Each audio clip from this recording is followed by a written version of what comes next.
صدیوں پرانی بات ہے، کسی گاؤں میں ایک عقلمند اور نیک لوہار اپنے جوان بیٹے کے ساتھ رہتا تھا۔ اس گاؤں میں ان کا پرانا سا ایک مکان تھا جس میں 2 ہی کمرے تھے۔ ایک کمرے میں وہ باپ بیٹا رہتے اور دوسرے کمرے کو انہوں نے استبل بنا رکھا تھا جہاں ان کا گھوڑا رہتا تھا۔ وہ گھوڑا بہت شاندار اور نہایت اعلیٰ نسل کا تھا۔ سالوں پہلے بوڑھے لوہار کو کسی نے گھوڑے کا بچہ تحفے میں دیا تھا اور اس نے بھی ایک باپ کی طرح اسے پالا۔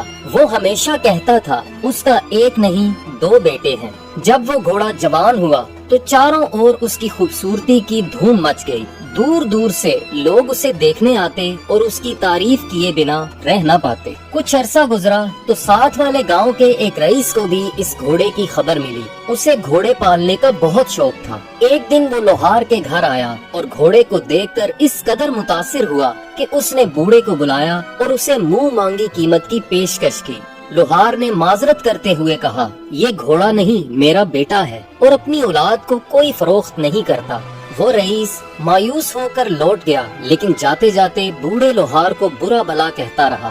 ایک دن گاؤں کے کچھ لوگ بوڑھے لوہار کے گھر آئے اور اس کو سمجھایا کہ تم ایک غریب آدمی ہو، ایسے اعلیٰ نسل کے گھوڑے کو کتنی دیر سنبھال کر رکھ لو گے؟ تمہیں اچھی قیمت مل رہی ہے، اسے بیچ ڈالو، کہیں ایسا نہ ہو کہ کسی دن یہ گھوڑا کوئی چرا کر لے جائے۔ ایسے ہر مشورے کے جواب میں وہ بوڑھا مسکرا دیتا اور سب کو شکریہ کہہ کر واپسی کا راستہ دکھاتا۔